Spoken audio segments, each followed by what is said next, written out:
Hello students, welcome back to the channel Concepts of Commerce, your virtual learning platform for all the concepts relating to commerce stream. आज का हमारा numerical question है from EBIT EPS analysis. इस तरह के question में क्या होता है, company needs to raise funds and उसके लिए कंपनी के पास वेरियस ऑप्शंस अवेलेबल होते हैं, जैसे कि 4 ऑप्शंस हमें यहाँ पर भी गिवन है and we need to suggest to the company कि कंपनी को कौन सा ऑप्शन इनमें से चूज करना चाहिए. उसके लिए we calculate earning per share under all the given plans. और जहां पर अर्निंग पर शेयर मैक्सिमम होता है, that plan we suggest to the company to choose. Here the question says a company has shares worth rupees 20 lakh. It wishes to raise rupees 20 lakh more for expansion. Market price per share is rupees 200. Assume existing EBIT 2,40,000. Tax rate 40%. Which of the following plans should be opted for? Plan A says raise entire money by equity. Plan B says 50% by equity and 50% by debt. That means 10 lakh equity से और 10 lakh debt से. यहाँ पर rate of interest रहेगा debt का 7%. Plan C entire money by debt, but यहाँ पर rate of interest हो जाएगा 10%. Plan D 50% by equity, that means 10 lakh by equity and 50% that means 10 lakh by preference shares, और जहां पर rate of dividend रहेगा 6%. So यहाँ पर we will be making a table जहां पर हम calculate करेंगे EPS under the 4 given plans, और जहां पर भी EPS maximum होगा that will be the plan जो कंपनी को चूज करना चाहिए. So let's have a look at the solution.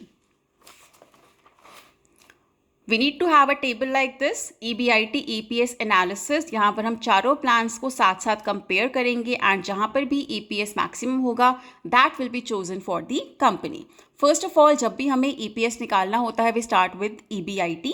EBIT चारों ही प्लान्स में 2,40,000 है. First step after writing the EBIT is payment of interest. हमें इंटरेस्ट रिड्यूस करना होता है from the EBIT. First plan में दैट मीन्स प्लान ए में कोई इंटरेस्ट नहीं है क्योंकि कंपनी के पास पहले भी शेयर्स थे, पहले भी पैसा इक्विटी के थ्रू रेज किया था, अभी भी इक्विटी के थ्रू ही रेज करने की बात हो रही है. So no interest here because no debt we have. Plan B 50% of the amount to be raise. Total आपको कितना पैसा रेज करना था, 20 लाख रुपए, उसका 50% 10 लाख रुपए आप डेट से रेज करना चाहते हैं अंडर प्लान बी, और रेट ऑफ इंटरेस्ट होगा ऑन डिबेंचर 7%. सो 10 लाख पर 7% is 70,000 rupees. Plan C raise entire money by debt. यहाँ पर रेट ऑफ इंटरेस्ट हो जाता है डेट का 10%. सो 20 लाख का 10% is 2 lakh rupees. Plan D हमें प्रेफरेंस इशू करना है, so no debt here as well like plan A. So earning before taxes we have 2,40,000 minus interest. No interest here, so earning before taxes is 2,40,000. Plan B 2,40,000 minus 70,000 gives us 1,70,000. Plan C 2,40,000 minus 2 lakh gives us 40,000. Plan D no interest, we have earning before taxes as 2,40,000 rupees. Next we have to calculate tax. Tax is calculated on earning before taxes, so 2,40,000 into 40%. 2,40,000 का 40% हो जाता है 96,000. Similarly for plan B 1,70,000 का 40% हो जाता है 68,000. Similarly we can calculate for plan C and plan D as well. Next we will be calculating earning after taxes. Take your earning before taxes, subtract tax from the same, you will get earning after taxes. Plan A में we have 2,40,000 as earning before taxes. Tax हमने पे किया 96,000. So we have earning after taxes 1,44,000. Plan B we have 1,70,000 minus 68,000 हमारा tax है. Earning after taxes 1,02,000. Plan C 40,000 minus 16,000 is 24,000. Similarly we have done for plan D as well. Next step is providing और subtracting we can say preference dividend. A B C में preference नहीं है, so no preference payment, preference dividend payment here. Plan D में you raise half of the money that is 10 lakh rupees through preference share capital, और उस पर जो dividend pay है that is as per 6%. सो 10 लाख का 6% हो जाता है 60,000 रुपये.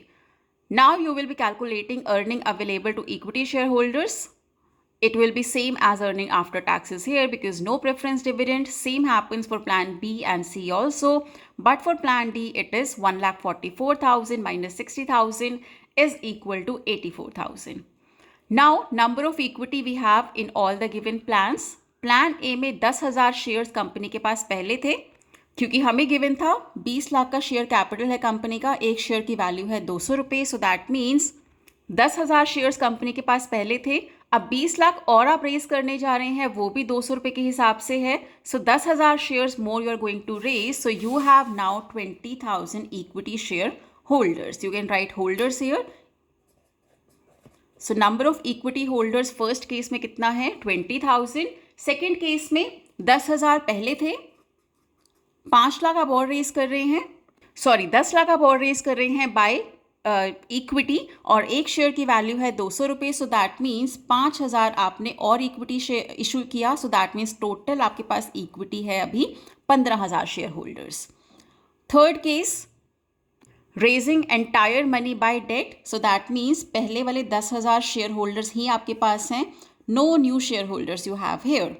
यहाँ पर व्हाट इज हैपनिंग, 10,000 पहले के हैं और 5,000 आप अब इक्विटी शेयर होल्डर्स को इन्वॉल्व करते हैं, बिकॉज बाकी पैसा तो आप प्रेफरेंस के थ्रू रेज कर रहे हैं. 10 लाख रुपए आप इक्विटी से रेज करते हैं और एक शेयर की वैल्यू 200 रुपये है. सो 5,000 आपके न्यू शेयर होल्डर्स हो जाते हैं. Total is 15,000.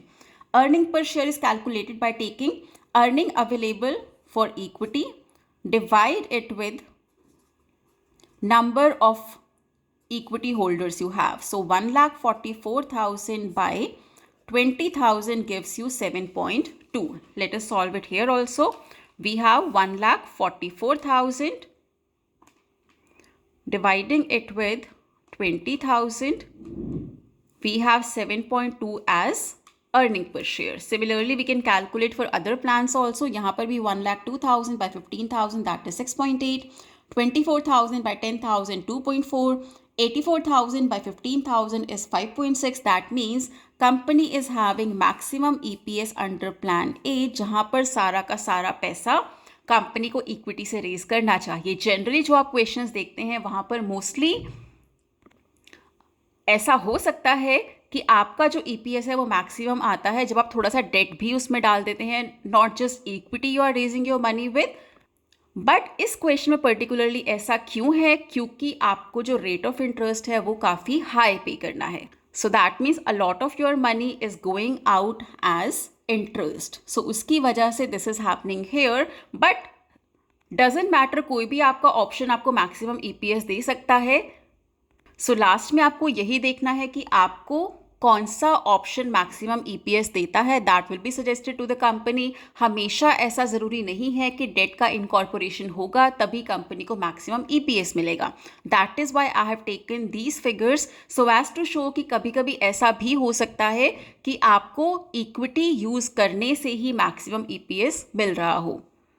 Because every question in different in itself and a lot of parameters have to be taken, because all of them will be impacting your EPS. That was all for today. Stay tuned in for the next video. That will be on indifference point analysis. If you like the video, please like, share and comment. Do subscribe to the channel. See you again tomorrow. Till then, keep learning, keep growing. Have a nice day.